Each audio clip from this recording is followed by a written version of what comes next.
আমরা এখন আলোচনা করব ব্যঞ্জন ধ্বনি পরিবর্তন। কি আলোচনা করব? ব্যঞ্জন ধ্বনির পরিবর্তন। একটু খেয়াল করে দেখো, ব্যঞ্জন ধ্বনির পরিবর্তনের শুরুতে আমরা শিখব হচ্ছে ধ্বনি বিপর্যয়। কি শিখব? বিপর্যয়। তোমরা জানো বিপর্যয় অ্যাক্সিডেন্ট, এই অ্যাক্সিডেন্টটা কখন হয়? যখন ওভারটেকিং হয়। যে ওভারটেকিং হওয়ার সময় অ্যাক্সিডেন্ট হয়, অর্থাৎ পিছনের গাড়িটা যখন সামনে চলে আসে তখন তো অ্যাক্সিডেন্টটা হয়। তো ধ্বনি বিপর্যয়টাও অ্যাজ লাইক দ্যাট, ওরকম, অর্থাৎ স্থান পরিবর্তন হবে। যে শব্দের মধ্যে দুটি ব্যঞ্জন পরস্পর স্থান পরিবর্তন করলে সেটিকে আমরা বলবো ধ্বনি বিপর্যয়। কি বলবো? ধ্বনি বিপর্যয়। যেমন উদাহরণ হিসেবে তোমরা দেখো, অনেকগুলো উদাহরণ আছে। একদম সহজ করে আমি যদি বলি যে লাফ, দেখো লয়ের অবস্থান কি? এই ল গাড়িটি আগে রয়েছে, ফ হচ্ছে শেষে রয়েছে।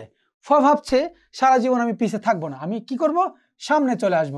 এই সামনে চলে আসে কি হলো? লাফ থেকে কি হয়ে গেল? ফাল। কি হয়ে গেল? ফাল। যেমন আমি যদি বলি যে রিক্সা, কি বলছি? রিক্সা। রিক্সা থেকে একটু খেয়াল করে দেখো, রিক্সা, রিক্সা থেকে কি হচ্ছে? রিস্কা। আচ্ছা, রিস্কা। একটু খেয়াল করে দেখো, তো পরস্পর যে জায়গা বিনিময়, যে চেঞ্জ, দেখো এই চেঞ্জটাই হচ্ছে কি? ধ্বনি বিপর্যয়। অর্থাৎ যে দুটো ব্যঞ্জন যদি পরস্পর জায়গা পরিবর্তন করে, এই জায়গা পরিবর্তনে হচ্ছে কি? ধ্বনি বিপর্যয়। এখন আসলে আমরা আলোচনা করব কি? সমীভবন। কি আলোচনা করব? সমীভবন। সমীভবনের ক্ষেত্রে দেখো একটু মজার বিষয়টি, সমীভবনটা মানে সমান ভবন, অর্থাৎ দুটো অসমান ধ্বনি, আবার বলছি দুটি অসমান ধ্বনি যদি একটির প্রভাবে আরেকটি সমতা প্রাপ্ত হয়, যে দুটি অসমান ধ্বনি একটির প্রভাবে আরেকটি যদি সমতা প্রাপ্ত হয়, সেটিকে আমরা বলবো সমীভবন। সেটিকে কি বলবো? সমীভবন। যেমন দেখো উদাহরণ হিসেবে কি বলা আছে, যে জন্ম থেকে কি আসছে? জন্ম। একটু দেখো, জন্ম থেকে কি আসছে? জন্ম। আচ্ছা, একটু খেয়াল করো প্রিয় শিক্ষার্থীবৃন্দ, তাহলে ন এবং ম, এই দুটি অসমান ব্যঞ্জন, এই অসমান ব্যঞ্জন দুটি জন্মর ক্ষেত্রে কি হয়েছে? জ ম ম, অর্থাৎ এই অসমান ব্যঞ্জন দুটি ন এবং ম মিলে কি হয়েছে? দুটি ম হয়েছে। অর্থাৎ এই দুটি অসমান ধ্বনি যদি একই সমান হয়, সেটি হচ্ছে কি?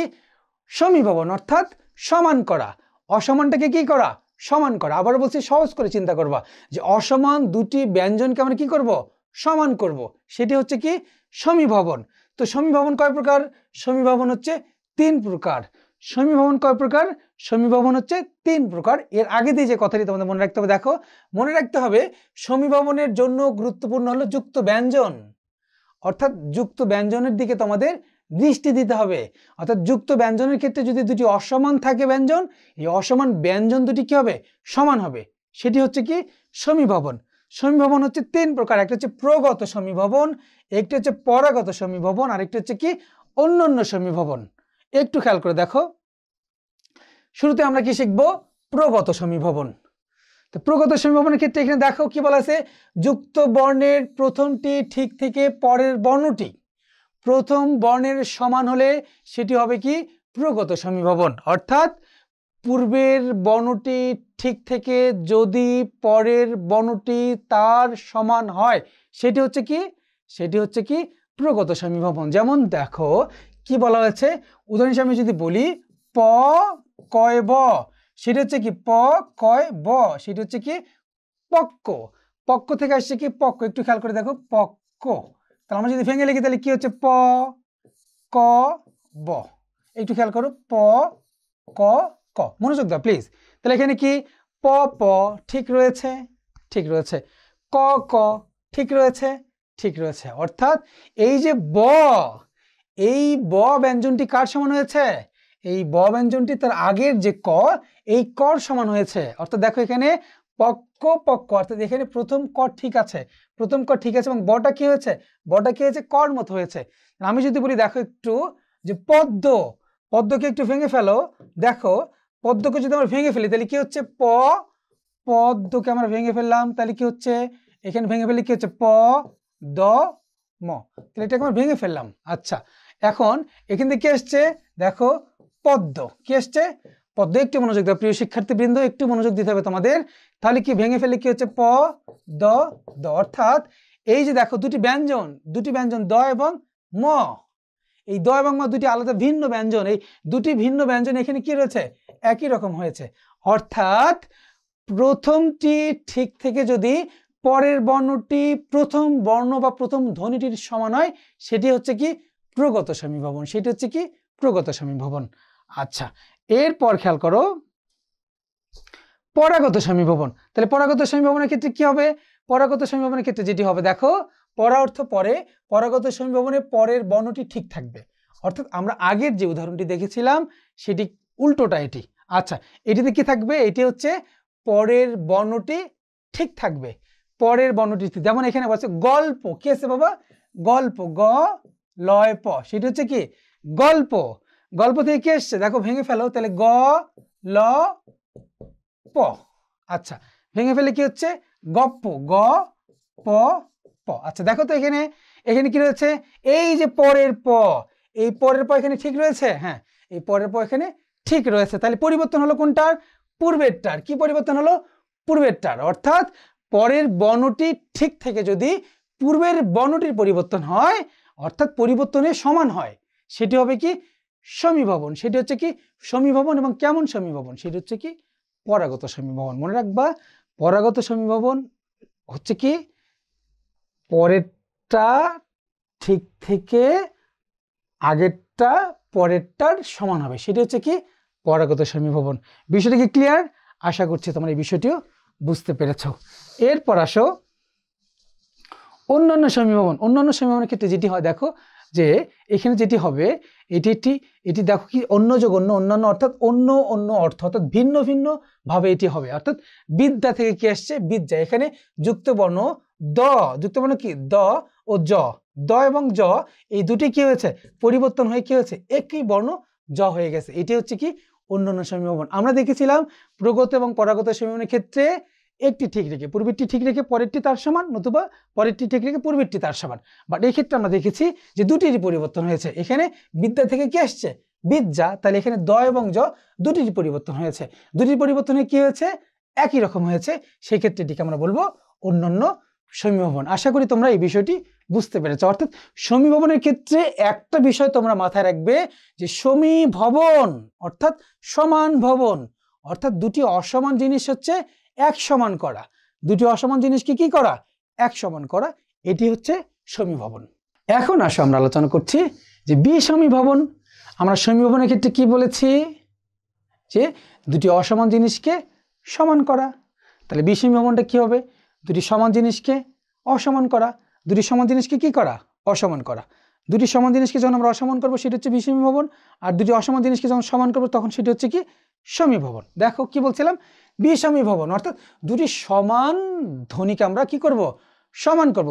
দুটি আবার দেখো দেখো আমি বললাম যে শরীর, কি বলছি বাবা শরীর, শরীর থেকে কি আসছে শরীর। তোমরা একটু খেয়াল করে দেখো প্রিয় শিক্ষার্থীবৃন্দ, একটু খেয়াল করে দেখো, তাহলে দুটি সমান জিনিসকে কি করা অসমান করা। তাহলে র এবং র এই দুটি সমান ধ্বনি, এই দুটি সমীভবনের একটির পরিবর্তনকে আমরা কি বলবো বিষমীভবন, একটি পরিবর্তনকে কি বলবো বিষমীভবন। যেমন ধরো লাল, লাল থেকে আসছে কি নাল। যেমন রংপুর অঞ্চলের মানুষ কি বলে, রংপুর অঞ্চলের মানুষ লালকে কি বলে নাল। লাঙ্গলকে কি বলে, লাঙ্গলকে বলে নাঙ্গল, লাঙ্গলকে কি বলে নাঙ্গল। একটু খেয়াল করে দেখো তোমরা প্রিয় শিক্ষার্থীবৃন্দ, খুব মজার একটি বিষয়। দেখো র এবং র এই দুটি সমান ধ্বনি এখানে কি হয়েছে একটির পরিবর্তন হয়েছে। লাল, লাল এই দুটি সমান ধ্বনির একটি পরিবর্তন হয়েছে। লাঙ্গল, লা লা, ঠিক আছে এখানে হয়েছে কি ল না। তাহলে অর্থাৎ দুটি সমান জিনিসকে যখন আমরা অসমান করব, দুটি সমানকে যখন আমরা অসমান করবো সেটা হচ্ছে কি বিষমীভবন। অর্থাৎ সমীভবনের ক্ষেত্রে কি করা হচ্ছে, সমীভবনের ক্ষেত্রে অসমান দুটাকে সমান করা হচ্ছে, আর বিষমীভবনের ক্ষেত্রে কি হচ্ছে সমানটাকে অসমান করা হচ্ছে। আশা করি তোমরা এই বিষমীভবন বিষয়টিও বুঝতে পেরেছ। এখন আসো আমরা আলোচনা করছি ব্যঞ্জনচ্যুতি বা ধ্বনিচ্যুতি। এটি খুবই মজার একটা বিষয়। অর্থাৎ পাশাপাশি সম উচ্চারণের দুটি ব্যঞ্জন ধ্বনির একটি লোপ পেলে তাকে আমরা বলি কি ব্যঞ্জনচ্যুতি, মানে চলে যায়। যেমন আমি যদি বলি যে বড় দিদি, তাহলে এখানে পাশাপাশি সম উচ্চারণের দুটি ব্যঞ্জন কি বড় দিদি, তাহলে বড় দিদি থেকে কি বড়দি, বা বউ দিদি থেকে কি বৌদি। যেমন দি দি থেকে কি দি, তাহলে পাশাপাশি সমুচ্চারণের দুটি ব্যঞ্জন ধ্বনির যদি একটি লোপ পেয়ে যায় সেটাকে আমরা বলবো হচ্ছে কি ব্যঞ্জনচ্যুতি বা ধ্বনিচ্যুতি। যেমন ছোট দাদা, তাহলে সমুচ্চারণের দুটি ব্যঞ্জন হচ্ছে কি দা দা, তাহলে এটি থেকে হচ্ছে কি ছোট দা। বড় কাকা থেকে কি বড় কা, অর্থাৎ যদি ব্যঞ্জন শেষ থেকে চলে যায় সেটাকে আমরা বলবো ব্যঞ্জনচ্যুতি। এটি হচ্ছে অনেকটা অন্তঃস্বরলোপের মতো। অন্তঃস্বরলোপের ক্ষেত্রে কি হয়, অন্ত থেকে শেষ থেকে স্বরধ্বনি চলে যায়, যদি শেষ থেকে স্বরধ্বনি চলে যায় সেটি হচ্ছে কি অন্তঃস্বরলোপ। আচ্ছা, আর ব্যঞ্জনচ্যুতির ক্ষেত্রে কি সমুচ্চারণের দুটি ব্যঞ্জন ধ্বনির একটি লোপ পাবে, সেটি হচ্ছে কি ব্যঞ্জনচ্যুতি। আশা করি এই অংশটিও তোমরা বুঝতে পেরেছ। প্রিয় শিক্ষার্থীবৃন্দ, এখন আমরা বিষমী ভবন এবং ব্যঞ্জনচ্যুতির যে তুলনামূলক পার্থক্য এটি আমরা আলোচনা করব। আমরা আগে শিখেছিলাম কি বিষমী ভবনের ক্ষেত্রে কি হবে, বিষমী ভবনের ক্ষেত্রে দুটি সমান জিনিসকে আমরা কি করব, অসমান করব, সেটা হচ্ছে কি বিষমী ভবন। আর ব্যঞ্জনচ্যুতি হচ্ছে কি যে সম উচ্চারণের দুটি ধ্বনি একটি চলে যাবে, সেটা হচ্ছে কি ব্যঞ্জনচ্যুতি। যেমন আমরা বলি যে শরীর থেকে কি আসছে শরীর, যে দুটি সমবর্ণের একটির পরিবর্তন হচ্ছে বিষমী ভবন।